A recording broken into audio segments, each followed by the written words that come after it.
rents. There was just a recent media story on this. Rents are going down partially because of that enforcement. So Mr. Secretary. Yes, it is supply and demand continues to work. I've got a number of issues I got to hit very briefly here on FSOC. I need to talk then Burma and 3%.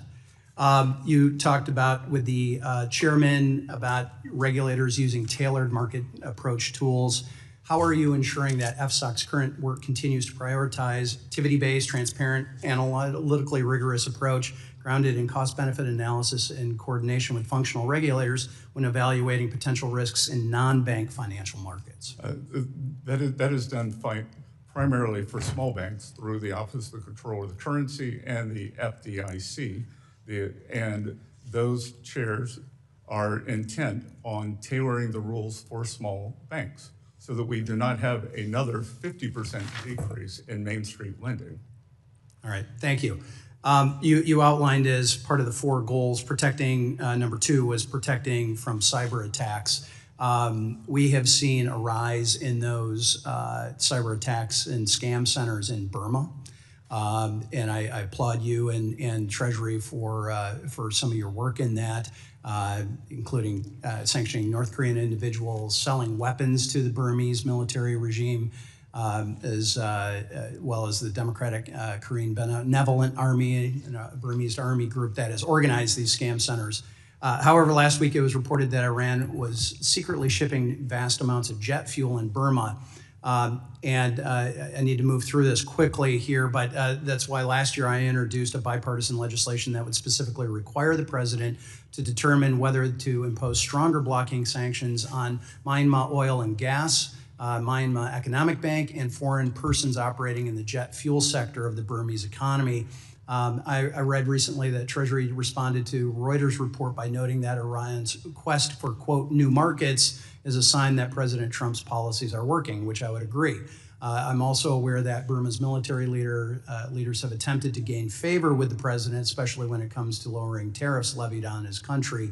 This is something that simply cannot happen. I represent a significant Rohingya population and know that the active bombing that is going on is unacceptable. And I believe we must continue to impose strict sanctions on the Burmese military rulers. What tools can Treasury use to punish both Iran and Burma for violating both U.S. and other Western country sanctions? Well, with respect to Iran, President Trump, upon entering office, instructed U.S. Treasury to implement a maximum pressure campaign, and we saw the fruits of that campaign in December as the Iranian economy has collapsed. Yeah. We had a large bank collapse there. The central bank was forced to bail it out, created inflation, and the brave Iranian people have taken to the streets. We continuously monitor trade between 2 countries like that.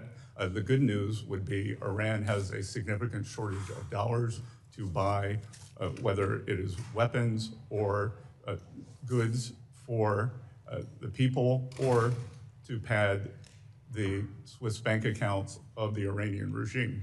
We've got to keep the pressure up on Iran, but also that pressure on the Burmese junta, please.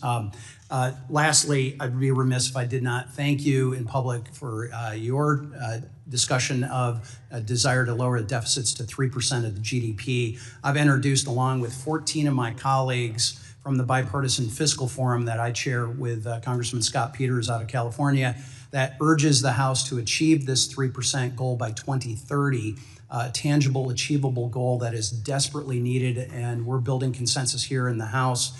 I know you and the administration take the ticking debt bomb seriously, and I hope that to continue this conversation with you. I don't know if you can, in 10 seconds, address. I look forward to working with you on that, and I would note that the deficit to GDP, calendar year 2024, 7%, highest, not at war, not in recession. Calendar 2025, down to 5.4%. Gentleman's time has expired. Thank you.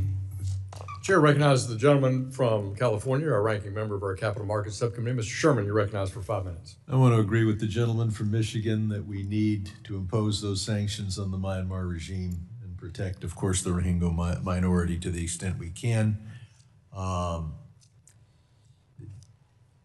FSOC has to define what is systemic. I, for one, think that we shouldn't be focusing on the assets but rather the liabilities. We didn't have a problem in 2008 because the banks had too many assets. We had a problem because they had too many liabilities. So I don't see how most... Congressman, that's incorrect. Ben Bernanke, then Fed chair, said, could you please tell me what these assets are? I'm going to reclaim my time. Regardless